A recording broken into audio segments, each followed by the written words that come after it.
At the end of the last week, U.S. stock indices managed to bounce off the lows. The equity market nosedived after the publication of negative inflation data, but managed to recover by Friday. As it turned out, in April, U.S. consumer prices grew at a pace more than twice as fast as the targets set by the Fed.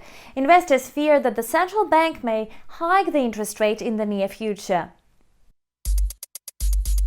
The US dollar, on the contrary, advanced amid this data. The US dollar index, which measures the strength of the greenback against a basket of 6 major currencies, rose to the level of 90.86. However, on Friday, Fed officials reassured market participants that inflationary pressure would be temporary and expected to slow down as supply chains adjust to rising demand.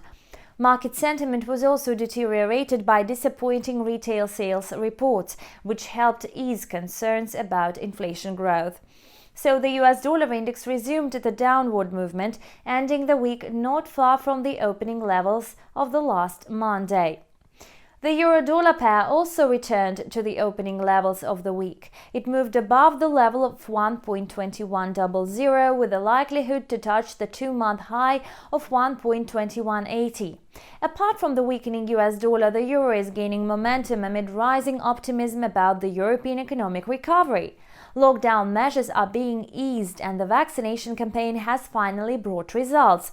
On Wednesday, the European Commission revised upwards its GDP forecasts for 2021 and 2022. The report states that the economic recovery will be driven by increased household spending and investment. Besides, demand for the EU goods is also growing on the back of recovery of the global economy. After the consolidation near the 1.41 level, the pound-dollar pair is now aiming to reach the 2-month high. The pair rallied amid the prospects of a sustained economic recovery in the UK. Investors welcomed the better-than-expected GDP data. The UK economy expanded by 2.1% in March, notching the fastest pace of growth since August.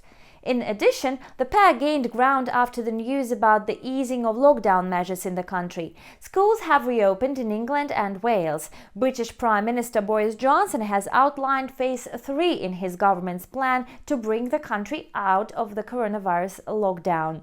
The ban on international traveling will be lifted from today. Besides, people will be allowed to meet indoors for the first time in months. Surprisingly, Bitcoin declined the most last week. Within the week, the number one cryptocurrency slipped by 24%. The decline began on May 13 after Tesla suspended vehicle purchases using Bitcoin due to the increasing use of fossil fuels for Bitcoin mining. The company intends to accept Bitcoins for transactions as soon as mining shifts to using more sustainable energy. In the commodity markets, the trend is similar to one in the currency markets. Oil prices returned to the opening levels of the last week. WTI was trading at $68.80 per barrel. Demand for oil as a riskier asset grew considerably. In addition, bulls took the upper hand amid growing concerns about a possible shortage of gasoline due to the shutdown of the U.S. largest fuel pipeline and falling U.S. stocks. As for the supply of commodities to the world market, in May, OPEC Plus started gradually easing restrictions on oil production, pumping an additional 350,000 barrels per day. It declared that in 2021 demand would grow by almost 6 million barrels per day, facilitated by the rapid COVID vaccination worldwide. However, risk appetite did not influence the value of gold. The asset took advantage of the US dollar weakness, so gold almost reached a 3-month peak, which was located at the level of $1,845 per troy ounce.